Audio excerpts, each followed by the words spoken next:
Oculus just released the Quest 2. It comes in at a very sharp price at $299. It boasts improved fidelity, improved resolution, and it can tether to your PC as well as being a standalone handset. So is this the death of the native VR headset? Let's get into it.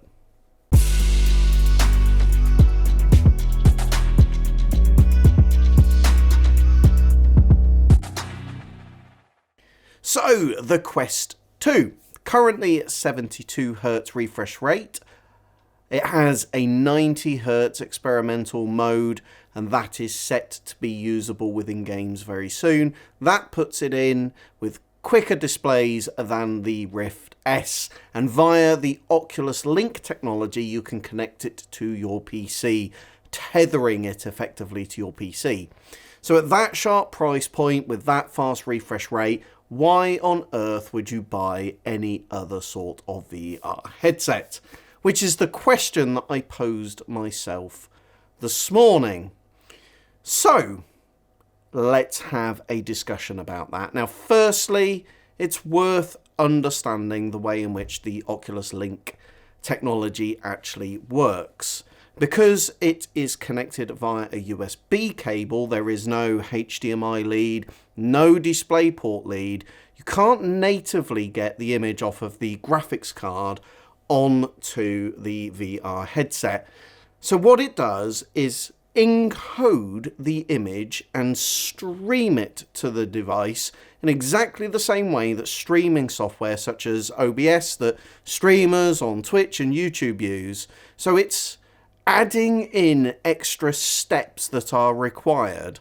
You have to render the image on your GPU, you have to encode the image using the H.264 codec, the same codec that's used on high definition Blu-rays, and then you stream that via the USB 3 cable. So there are encode and decode extra steps that are required for each frame that is delivered to your VR headset. Now, they use some very clever technology. They don't wait for the entire frame, the entire image to be encoded before they start decoding at the other end. They use a thing where they effectively break the image into strips.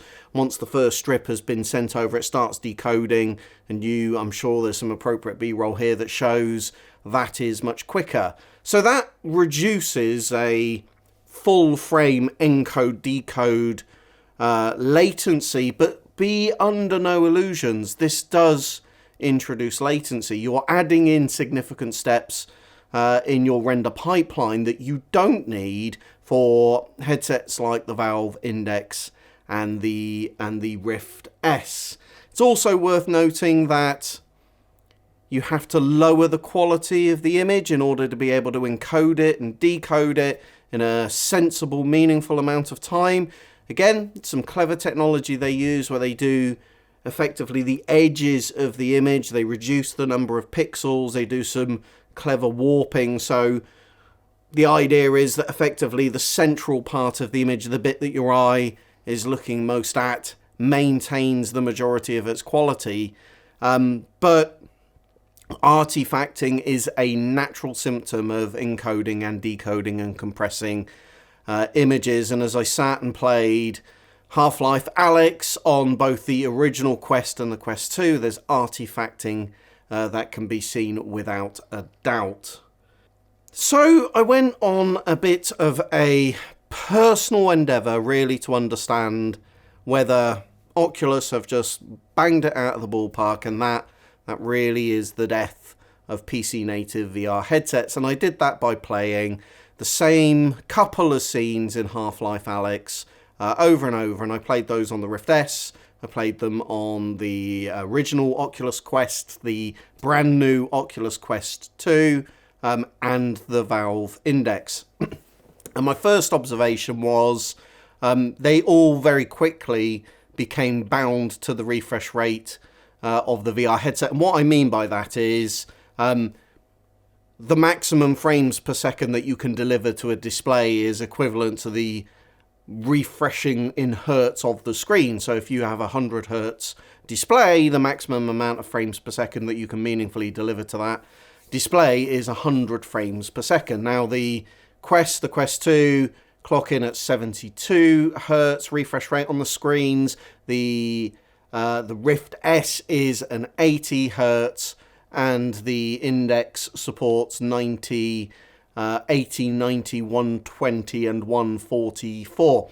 So I blitzed through those. It became blindingly obvious that with the 2080 Ti and 3960X Threadripper in the beast of a gaming PC behind me, there was plenty of headroom actually on all of those headsets. So it just very quickly became bound to the refresh rate of the headset. That's the objective description. The very subjective perspective or point of view that I'm going to offer into this is it's just something that didn't quite feel right in the Quest and the Quest 2.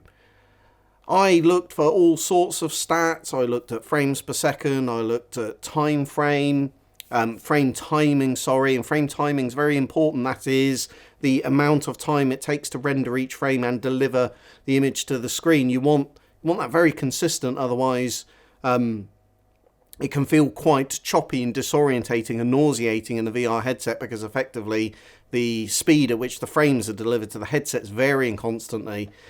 I couldn't objectively find anything about that. It's just something that just didn't feel quite right. I definitely felt a little bit nauseated in the Quest and the Quest 2. Now, you could chalk that up to the lower refresh rate of 72 hertz, and most definitely, but there was something else that just I couldn't quite put my finger on, but it just felt off. Certainly the images didn't look quite as crisp, particularly in volumetric lighting, some definite artifacting. When you looked in dark parts of the scene within Half-Life Alyx, the artifacting became very prominent and very recognizable. But that wasn't really the thing that was degrading the experience, and it was quite difficult to describe. So I wonder at this point what exactly I'm learning as I go on this endeavour. And then I stuck on the 144 hertz mode for the Valve Index. Wow. There it is in a nutshell.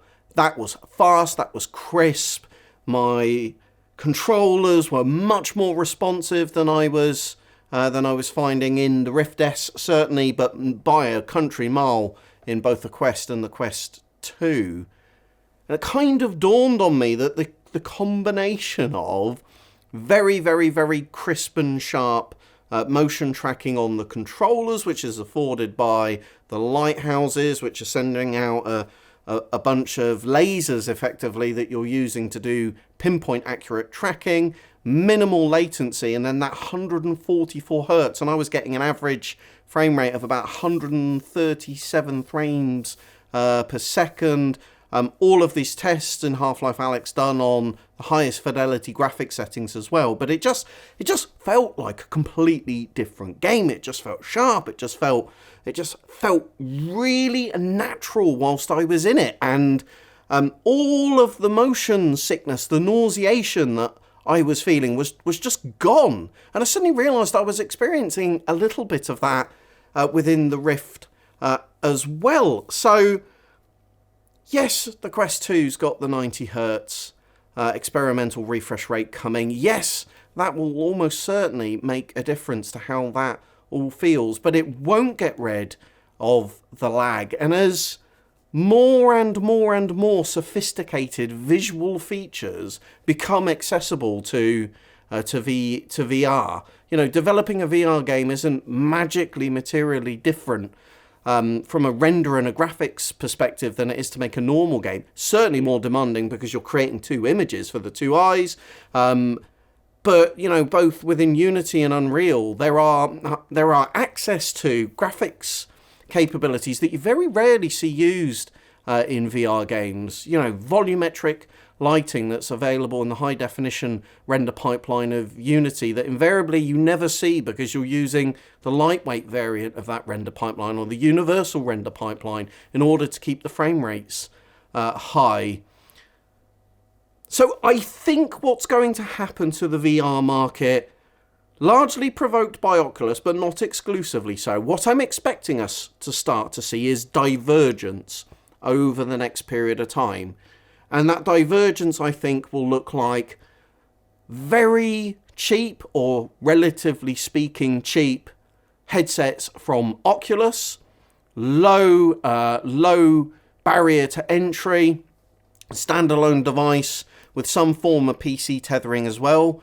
And I think what you will see is companies like Valve and HTC, they will up the ante on the refresh rate of the displays. They will up the ante in terms of the precision of the tracking with Lighthouse technology. And I think you'll increasingly start to see game developers using more things like volumetric lighting, more things like ray tracing. And I think as those things, you know, as GPU power catches up and is able to support that, you know, think about the 3090, the first 8K GPU. Well, two eyepieces within even the Valve Index is not 8K levels of rendering capability. It's slightly challenging because you're offset to create the 3D effect, but for all effects and purposes, we've got GPUs on the market today capable of ray tracing at lower resolutions than those two eyepieces put together. So I think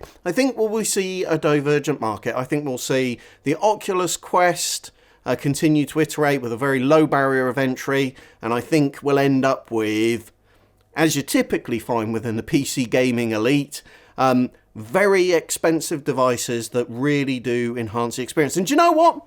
I think that's going to be enormously positive. I think both of those divergent solutions will be enormously positive for VR gaming. Low barrier to entry on the Oculus devices to get people in, and then an upgrade path up the devices into gaming PCs as people become more immersed and more experienced and more used to VR. And all of that has got to lead to growing adoption. And I'm forever hearing a bunch of people talking about, you know, PC gaming's dead, PC gaming, VR PC gaming's dead. There are more devices on sale today than there have ever been. There are more games being released and in development than there have ever been.